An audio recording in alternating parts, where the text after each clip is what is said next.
欢迎来到热点新闻频道，请订阅并关注以获取最新资讯。诚意赴山海定档乌龙，粉丝空欢喜太扎心。那个4月天，阳光正好，本来平平无奇，却被一张突如其来的赴山海海报在网上点燃了。主演是诚意搭档古力娜扎，改编自温瑞安的经典《神州奇侠》，定档日期赫然写着4月6日。哇，这组合，这题材，简直是武侠迷和颜粉的双重狂喜。然而，这股兴奋劲还没持续多久，就被现实泼了一盆冷水，闹了半天。这居然是愚人节的一个惊喜恶作剧。那张看起来煞有介事的海报，不过是好事者开的一个玩笑，让无数翘首以盼的心结结实实的坐了趟过山车，从云端跌落谷底。空欢喜一场，滋味可真不好受。愚人节的假瓜，戳中了多少真期待？说实话，4月1日这天，信息真真假假，本就是个考验判断力的日子。但赴山海这个定档瓜，之所以能掀起这么大波澜，恰恰说明了大家对它的期待值有多高。那张海报做得有模有样，细节满满，让人很难不信以为真。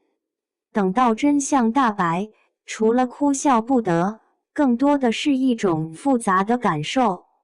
一方面，这玩笑确实有点过火，消费了粉丝的真情实感；另一方面，它也像一面镜子，照出了我们心底对优质古装武侠剧是多么的渴望。在这个信息爆炸、热搜不断的时代，宣传固然重要，但如何把握分寸，不让期待变成伤害，确实是每个圈内人都该琢磨琢磨的事。说到底，真诚才是永远的必杀技啊！抛开这场乌龙不谈，赴山海这部剧本身绝对是值得期待的。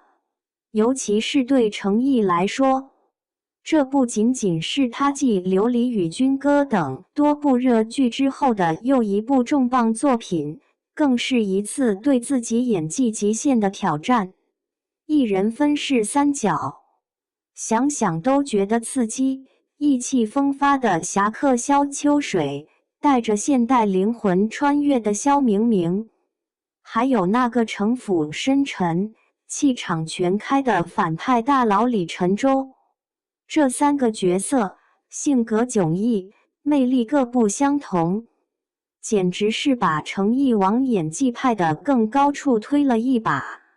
看着他在琉璃里把破碎感演得深入人心，在不同剧里展现出多样的魅力，我们有理由相信，这次他能扛起这3个分量十足的角色，给我们带来惊喜。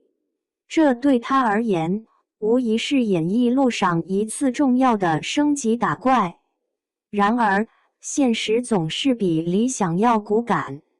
赴山海备受瞩目，但具体的播出时间至今还是个谜。更让人有点心塞的是，诚意手里攒着的待播古装剧可不止这一部。英雄志狐妖小红娘王全篇长安24季，哪一部单拎出来不是粉丝翘首以盼的大制作？甚至还有一部较深前的剧，虽说是新面孔，但实际上已经是压了5年的陈年旧作了。这种情况真的让人对古装剧的播出环境捏一把汗。古装剧一直是我们心里的白月光，独特的东方美学，荡气回肠的故事，总能轻易俘获人心。可近些年，大家也都能感觉到，想在屏幕上看到一部新的古装剧，似乎越来越难了。从剧本过审到拍摄完成，再到最终拿到播出许可证，每一个环节都像是闯关，关卡重重，标准严苛。这不仅让制作周期拉长，成本增加，也让很多好不容易拍出来的作品，只能在仓库里静静等待，归期未定。面对这样的局面，我们这些观众的心情真是五味杂陈。一方面，我们是真心实意的想看更多好看的古装剧，想沉浸在那些江湖恩怨、宫廷权谋、仙侠奇缘里，感受那份独特的魅力。另一方面，我们也理解制作方和平台的难处，知道每一部剧能顺利播出都实属不易。所以，对于延期，我们虽然无奈，但也只能默默接受，然后继续等待。正因为这样，富山海的每一次风吹草动，才会如此牵动人心。愚人节的假消息虽然让人失望透顶，但它并没有浇灭大家的热情，反而随着时间一天天过去，这份期待像是滚雪球，越滚越大。它不仅仅是对一部剧的等待，更是对整个古装剧市场能够回暖，迎来更多好作品的一种寄托和期盼。在这个快节奏的时代，富山海的这场定档风波，也许很快会被新的热点覆盖，但它折射出的行业现状和观众心声，却是实实在在的。我们站在这个充满变数的路口，看着一部部剧来了又等，等了又没消息，心里难免有些唏嘘。但或许正是这些等待、期待，偶尔的失落和不灭的希望，构成了我们追剧记忆里最深刻的部分。无论富山海最终何时能真正赴约，它在我们心里已经占据了一个特别的位置。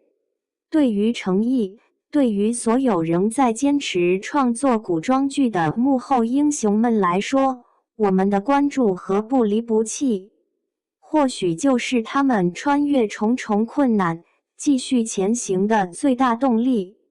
未来的路可能依旧不好走，但只要心里那份对好故事的热爱还在，对这份事业的信念还在，或许我们总能等到属于古装剧，也属于我们的那个春天。